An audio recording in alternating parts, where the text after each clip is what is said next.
going to tell the story A Fish Out of Water by Helen Palmer.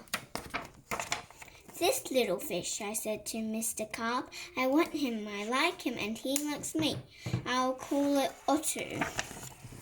Very well, said Mr. Carp. Now I'll tell you how to feed him. Then Mr. Carp told me, when you feed a fish, never feed him a lot, so much and no more, never more than a spot, or something may happen, you never know what. Then I took Otto home. I gave him some food. I did not give him much, just one little spot. But this did not make Otto happy. He wanted more food. He had to have more. Poor Otto. He just had to have more. I knew what Mr. Carp had told me. Never feed him a lot, never more than a spot, or something may happen, you never know what. But I gave Otto all the food in the box.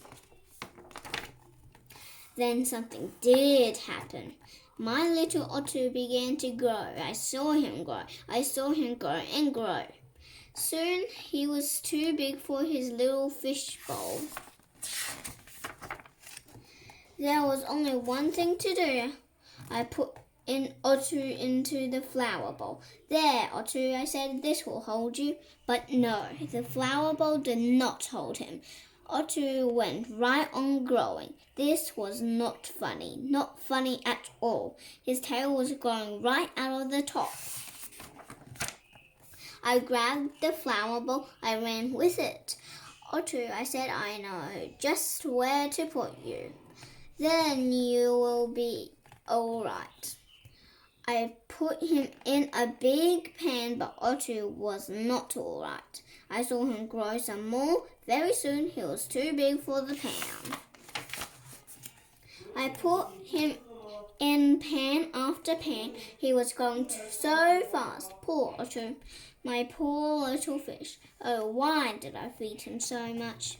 Otto, I said, stop growing, please. But Otto could not stop growing. He was growing all the time. Very soon I ran out of pans.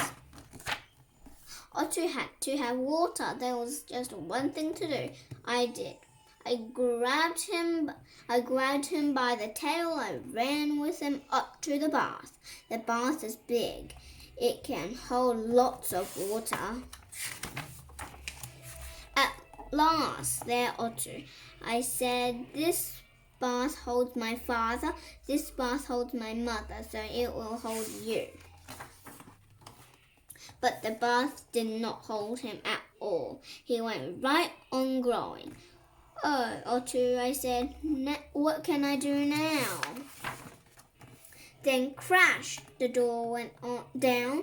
Crash, Otto went down. I went down too. Oh, what a ride. Down went the water into the cellar, and down went Otto too. I had to do something fast, so I grabbed the phone. I called a policeman. Help, help, I said. I fed my fish too much. Mr. Carp told me not to, but I did. What? Said the policeman. Mr. Carp told you not to, but you did? Too bad. I'll come at once. The policeman came. My fish went that way, I said. He's down in the cellar. The policeman ran down with me. What a fish, he said. He is much too big to keep in a cellar. We will have to get him out. We had to work and work to get Otto out. Poor Otto.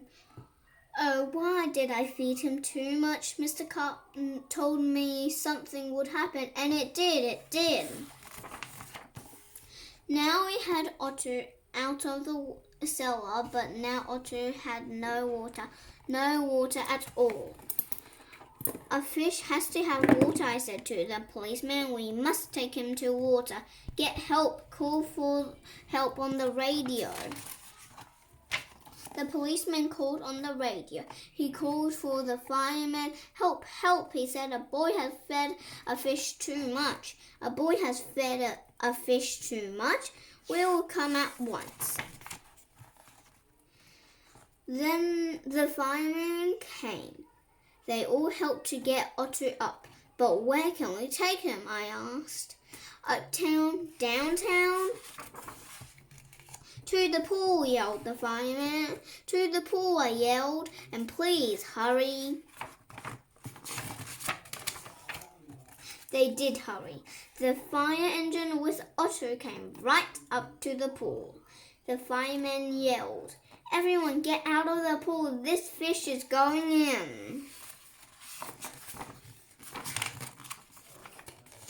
Down into the pool went Otter, into the pool, with a big, big splash. Now I was happy. Now at last my Otter had water, lots of water. This big pool was just the thing. This big pool would hold him.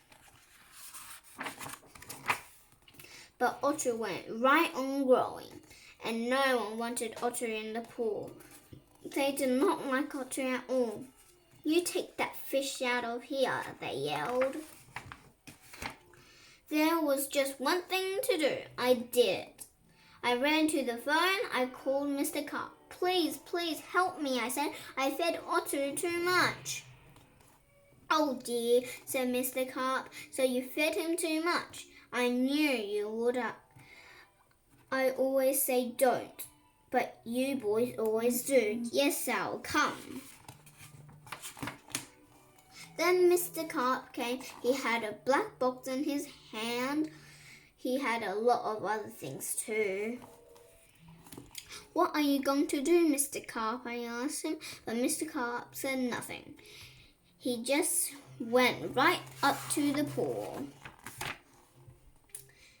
He took his black box with him and all the other things too. Splash! Mr. Carp jumped into the pool. Splash! Now Otter went down too. All I could see was his tail. I could not see Mr. Carp at all. What was going on down there? What were they doing down there in the water? Now I could see nothing. Not Otter, not Mr. Carp, nothing at all. Would I see my Otter again? Would I see Mr. Carp again? Mr. Carp, I yelled. "What are you doing? Are you all right?" Then up jumped Mr. Carp. In his hand was a little fish bowl. In the bowl was my Otter. Mr. Carp had made him little again. "Don't ask me how I did it," he said, "but here is your fish." "And from now on," said Mr. Carp, "please don't feed him too much, just so much and no more." Now that is what I always do.